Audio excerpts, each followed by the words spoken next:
Good evening fam, lalakad kami ngayon ni Mrs. at may nakita kami. Siyempre dito may mga tinatapon na pag hindi na kailangan. Tulad nito, libre. Nalagay free, donation, mga damit, mga pinggan. Pati ayun no, ayos pa yung mga pinggan. Halos bago pa, baka Corel pa nga to eh. Gusto ko tignan na ito, shop vac. Baka naman nagana pa. Tinapon na nila eh, so tingnan natin. Tabi natin yung mga sapatos. Kasi sayang naman, hindi natin kailangan sapatos. Pwede pa natin gamitin ay ang shop, ang vacuum. Kung hindi man, dito pa lahat ng attachments eh. Ayan pa oh. Makasira nito. Hindi na nila kailangan. Iuwi ko, tapos kapag gumagana siya, benta natin. Check muna pala natin kung may laman. Baka mamaya may laman eh.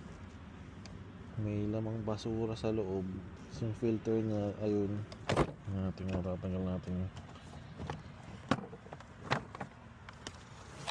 Wala naman siya. Ito lang yung pinaglalagyan nyo. So, gabit ulit natin. Ano ba ito? Tingnan mo ba dito sa liwanag?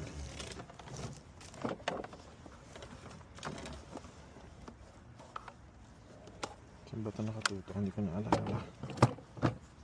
Ano natin ba ito naman? Okay, ayun na tayo.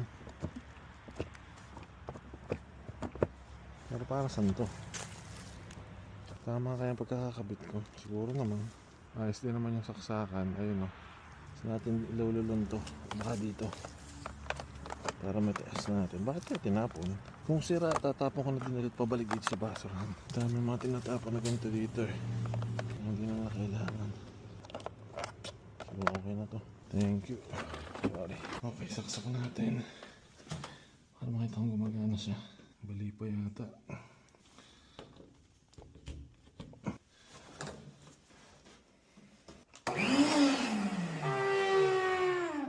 Oh, gumagana siya. Kaso may maingay. Okay, pasok na siya sa bahay since gumagana naman siya. Ayaw kasi may pasok sa bahay kung hindi mo siya gumagana. So,